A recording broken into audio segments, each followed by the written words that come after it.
আসসালামু আলাইকুম ভিউয়ার্স। দলিল জালিয়াতি করে অন্যের সম্পত্তি দখল এবং পরে সেটি নিয়ে আদালতে মামলা মোকদ্দমার বহু ঘটনা আমাদের সমাজে হরহামেশাই ঘটে থাকে। জাল দলিল চেনার উপায় বা একটি দলিলের বিশুদ্ধতা যাচাইয়ের উপায় সম্পর্কে যথাযথ জ্ঞান না থাকার কারণে অসাধু ব্যক্তিরা সহজ সরল ব্যক্তিদের ঠকিয়ে হাতিয়ে নেয় তাদের সর্বস্ব, জাল দলিলের মাধ্যমে প্রতারিত করে তাদেরকে। তাই আসুন আজ আমরা জাল দলিল চেনার কিছু সহজ টেকনিক শিখি। জাল দলিল চেনার সহজ টেকনিকের মধ্যে প্রথমে হচ্ছে দলিলটি যখন আপনার হাতে আসবে, যখন আপনি দলিলটি হাতে পাবেন তখন দেখবেন দলিলের নাম্বার এবং ক্রমিক নাম্বার এবং ক্রমিক নাম্বার মানে একটি দলিলের ডান পাশে উপরে থাকবে দলিল নাম্বার। এটা একটি দলিলের ডান পাশে উপরের কোণায় আছে দলিল নাম্বার এবং বাম পাশে আছে এটার ক্রমিক নাম্বার। এখানে একটা জিনিস খেয়াল রাখবেন, দলিল নাম্বার সব সময় ছোট হবে ক্রমিক নাম্বার থেকে। এই দলিল নাম্বারটা সব সময় ছোট হবে ক্রমিক নাম্বার থেকে। ক্রমিক নাম্বার বড় হবে, দলিল নাম্বার ছোট হবে। এটা একটা ইম্পর্টেন্ট পয়েন্ট, এটা মনে রাখবেন। তারপরে দেখতে হবে দলিল সম্পাদনের তারিখটা। দলিলটির যত তারিখ সম্পাদন হয়েছে ওই তারিখ কোন সরকারি ছুটি আছে কিনা, ওই তারিখ কোনো বন্ধ ছিল কিনা। বন্ধের দিন তো আর রেজিস্ট্রি অফিস খোলা থাকে না, এই জন্য ওই তারিখটি দেখতে হবে, ওই তারিখ কোনো সরকারি ছুটি আছে কিনা।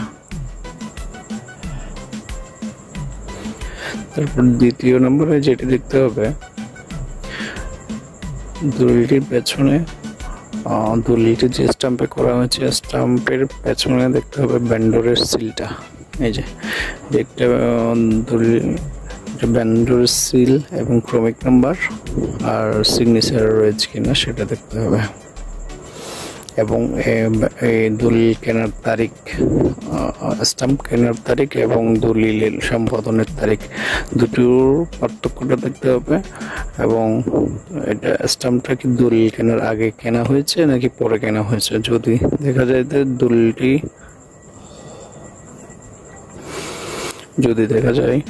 দলিলটি সম্পাদনের পরে স্টাম্প কেনার তারিখ, তাহলে এটা নির্ঘাত ধরে নিতে হবে এটা জাল দলিল। কারণ পরে কখনো স্টাম্প কেনা হবে না, হয়তো ওই দিন কেনা হবে, না হয় আগে স্টাম্পটা কেনা হবে। এটা একটা দেখতে হবে, তাহলে আপনি বুঝতে পারবেন খুব সহজে। আর 3 নম্বর হচ্ছে দলিলটির পেছনে প্রথম পৃষ্ঠার পেছনে দাতাগণের টিপচাপ থাকবে। টিপচাপের ক্রমিক নাম্বারটা দলিল নাম্বার থেকে সবসময় বেশি হবে। এটা আরেকটা পয়েন্ট মনে রাখবেন, টিপচাপের ক্রমিক নাম্বার যেটা থাকবে সেটা দলিল নাম্বার থেকে সবসময় বেশি হবে। 4th নাম্বার পয়েন্ট হচ্ছে দলিলটির প্রথম পৃষ্ঠার উল্টা পৃষ্ঠায় একজন শনাক্তকারীর নাম থাকবে, শনাক্তকারীর ঠিকানা সহ থাকবে, শনাক্তকারীর সিগনেচার সহ থাকবে। এটা 4th নম্বর পয়েন্ট। আর 5ম নম্বর পয়েন্ট হচ্ছে দাতা এবং গ্রহীতার স্বাক্ষর যাচাই। দাতা এবং গ্রহীতা ওই সময়ে ওই ধরনের স্বাক্ষর করতো কিনা, বিভিন্ন জায়গায় তাদের অন্যান্য ডকুমেন্টে কিরকম স্বাক্ষর ছিল, নাকি শুধু টিপসই দিত, ওটা যাচাই করে দেখতে হবে। 6th নম্বর হচ্ছে রেজিস্ট্রি অফিসে গিয়ে ভলিউম যাচাই করে দেখতে পারেন। রেজিস্ট্রি অফিসে গিয়ে একটি দলিল সম্পাদন হওয়ার সাথে সাথে রেজিস্ট্রি অফিসে সংশ্লিষ্ট ভলিউমে এটা লিপিবদ্ধ হয়ে যায় এবং এই দলিলটি ওখানে যথাযথ প্রসিডিউর মেনটেন করে হয়েছে কিনা সেটা যাচাই করে দেখবেন। এবং সাব রেজিস্ট্রারের স্বাক্ষরটা ঠিক আছে কিনা, ওই সাব রেজিস্ট্রি অফিসে যিনি সাব রেজিস্ট্রার আছে ওনার স্বাক্ষরটা ঠিক আছে কিনা সেটাও যাচাই করে দেখতে হবে। আর 7ম নম্বর পয়েন্ট হচ্ছে দলিলের দাগ খতিয়ান এবং নামজারি খতিয়ান ঠিক আছে কিনা। বরাবর আছে কিনা এবং চেইন অফ ওনারশিপ যেটা বলা হয় সেটা ঠিক আছে কিনা, এবং ওই দলিলদাতার খতিয়ানে দলিলদাতার হিস্সা যথাযথভাবে আসছে কিনা নাকি বেশি আসছে সেটা দেখতে হবে, এবং কোনো ওয়ারিশ বাদ পড়েছে কিনা সেটাও যাচাই করে দেখতে হবে। 8 নম্বর পয়েন্ট হচ্ছে সাব রেজিস্ট্রি অফিসে কি ধরনের সিল ব্যবহার করা হতো ওই সময়ে, দলিলটি যে সময়কার ওই সময়ে সাব রেজিস্ট্রি অফিসে কি ধরনের সিল ব্যবহার করা হতো সেটা যাচাই করে দেখতে হবে। বর্তমানে কি ধরনের সিল ব্যবহার করা হয়। আর 9 নম্বর পয়েন্ট হচ্ছে দলিলের ফরম্যাট যাচাই। 2005 সালের জুলাই মাসের পর থেকে নতুন ফরম্যাটের দলিলগুলো হচ্ছে।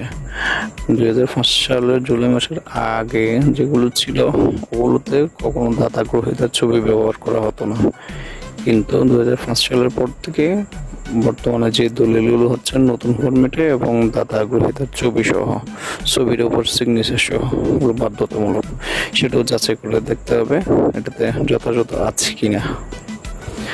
10 নম্বর পয়েন্ট হচ্ছে উল্লেখিত জায়গায় আপনি সরাসরি গিয়ে খোঁজ খবর নিয়েও দেখতে পারেন যে আসলে এই জায়গার মালিক উনি কিনা, প্রকৃত মালিক কিনা, যাচাই বাছাই করে আপনি দেখতে পারেন। আশা করি এই কয়েকটা পয়েন্ট আপনি মনে রাখলেই জাল দলিল সম্বন্ধে আর কোনো সন্দেহ থাকবে না। দলিলটি আপনি দেখার পরে এই কয়েকটা পয়েন্ট যাচাই বাছাই করলে আপনি সিদ্ধান্ত নিতে পারবেন এটা কি জাল দলিল নাকি সঠিক দলিল। আশা করি বুঝতে পারছেন। পরবর্তীতে এরকম ভিডিওর জন্য আমন্ত্রণ রইল, পাশে থাকবেন। আসসালামু আলাইকুম ওয়া রাহমাতুল্লাহি ওয়া বারাকাতুহু।